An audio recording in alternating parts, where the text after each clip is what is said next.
नमस्कार दोस्तों, आप सभी का स्वागत, अभिनंदन। एक कहानी बता रहा हूं जो आपके रिश्ते के ताने बाने को समझने में आपकी बहुत ज्यादा मदद करने वाली है। क्योंकि दोस्तों, हमारे जीवन में जिस प्रकार से खुशियों की जिंदगी जीने के लिए इलेक्ट्रिसिटी जरूरी है, एक घर जरूरी है, भोजन जरूरी है, जॉब जरूरी है, पैसा जरूरी है, उतना ही इक्वलेंट, उतना ही समान रूप से हमारे जीवन में अच्छे रिश्ते रहना जरूरी है।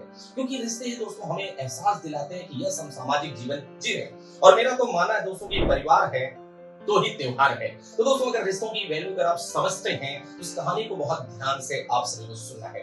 दो भाई रहते हैं, सगे भाई, एक छोटा और एक बड़ा। तो उन्होंने बहुत प्रेम था। एक दिन छोटे भाई को गुस्सा आ गया। उसने अनाप शनाप अपने बड़े भाई को बहुत सारी बातें खरी खोटी सुना दी। और बड़े भाई ने थोड़ी देर उसको टॉलरेट किया, लेकिन छोटा भाई कहाँ मान रहा, वो गुस्से में था। उसने बहुत सारी चीजें बोलना शुरू कर दिया और बड़ा भाई छोटे भाई से नाराज हो गया। और छोटा भाई तो ऑलरेडी नाराज था। तो दोनों सेपरेट, अलग अलग दूसरे घरों में रहने लगे।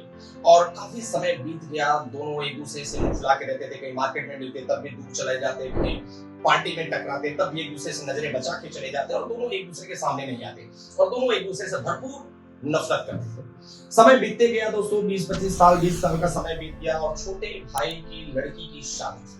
तो छोटा भाई मन में विचार करने लगा कि अगर बड़ा भाई हमारे इस शादी समारोह में नहीं शामिल होगा तो हमारा शादी तो करना व्यर्थ हो जाएगा। तो छोटे भाई को मन में बहुत पश्चाताप हुआ कि मैंने उस दिन जो गुस्से में कह दिया था, बहुत गलत कहा था। वो जाके बड़े भाई से माफी मांगता है, हाथ जोड़ता है, पैरों पे गिड़गिड़ाता है कि भैया माफ कर दो और आपको आना है और शादी की ये जो समारोह है, इस समारोह को आपको सफल बनाना है और आपको पूरी जिम्मेदारियां उठानी है। लेकिन बड़ा भाई कहाँ मानता, तो बिल्कुल गुस्से में था। वो तो देश में था कि तो 20 साल से नाराज है, तो उसे बहाने कर रहा है, नौटंकी कर रहा है, इसको कोई माफी नहीं, इसको कोई गिल्ट नहीं। दोस्तों, लेकिन इन दोनों भाइयों में एक बहुत ही कॉमन चीज थी। दोनों भाइयों में कॉमन चीज सबसे बड़ी ये थी कि दोनों एक ही गुरु महात्मा के पास जाते थे। इनके दो पंडित जी थे, महात्मा जी थे, दोनों के एक ही थे। तो छोटा भाई महात्मा जी के पास उस दिन गया, बहुत दुखी था। तो महात्मा जी ने प्रवचन के बाद महात्मा जी जब उस छोटे भाई से मिले, बोले क्या बात है, क्यों दुखी हो? तो उसने सारी कहानी सुना दी कि 20 साल पहले ऐसा ऐसा हुआ था। फिर मैं बड़े भाई के पास गया और माफी मांगा, लेकिन बड़े भाई कहाँ मानने वाले थे। तो महात्मा जी ने कहा कि कोई बात नहीं, चलिए कोई न कोई ईश्वर कोई न कोई मार्ग जरूर निकालेगा। अगले दिन बड़ा भाई महात्मा जी के पास जाता है। तो महात्मा जी उससे कहते हैं कि घर में सब ठीक ठाक है? हाँ, सब ठीक ठाक है, उसको कोई इशू नहीं है। तो महात्मा जी ने चर्चा निकाली कि आपके छोटे भाई की बेटी की शादी है, तो आप उसकी बेटी की शादी की कौन सी जिम्मेदारी निभा रहे हैं, कौन सा काम आप देख रहे हैं? तो बड़े भाई ने कहा मैं तो कोई काम नहीं दे रहा हूँ, उसका तो मेरा झगड़ा चल रहा है और 20 साल पहले उसने मुझे ये बातें बोली थी।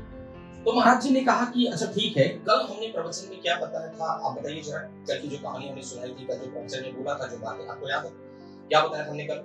तो बड़ा भाई बहुत दिमाग पे जोर डालता, कल क्या गुरु जी ने बताया था, क्या गुरु जी ने बताया था, उसको याद ही नहीं आता। गुरु जी ने कहा कि कल का ज्ञान की बात बताई हुई आज आपको याद नहीं है और भाई के गुस्से में कही गई 20 साल पहले की बात आज भी आपको याद है। तो दोस्तों, ये जीवन का सबसे बड़ा सार है।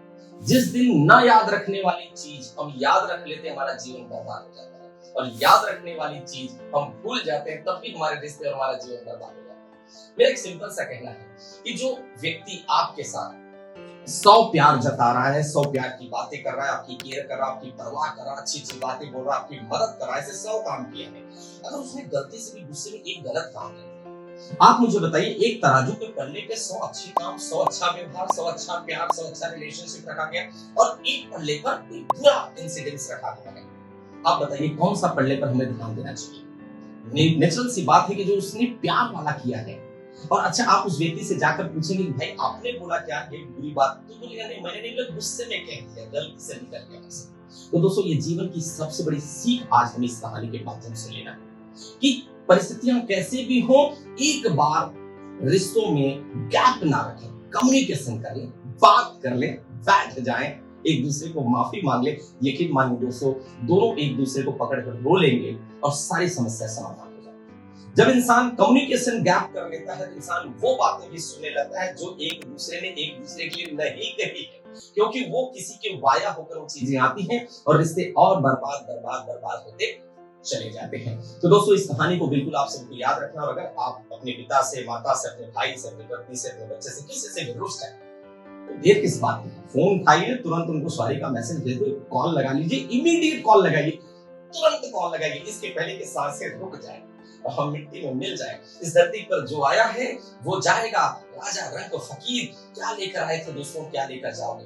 माफी मांग लो, माफ कर दो। यही जीवन का सबसे बड़ा सार है, क्योंकि परिवार है तो ही त्योहार है। तो इसी तरीके से दोस्तों ज्ञान अगर चाहिए यूट्यूब चैनल को सब्सक्राइब कर लें और एक लाइक इस वीडियो को बनता है और 10 लोगों को शेयर कर दें, ताकि 10 टूटते हुए रिश्ते कहीं ना कहीं आपस में जुड़ जाएंगे। बहुत बहुत धन्यवाद।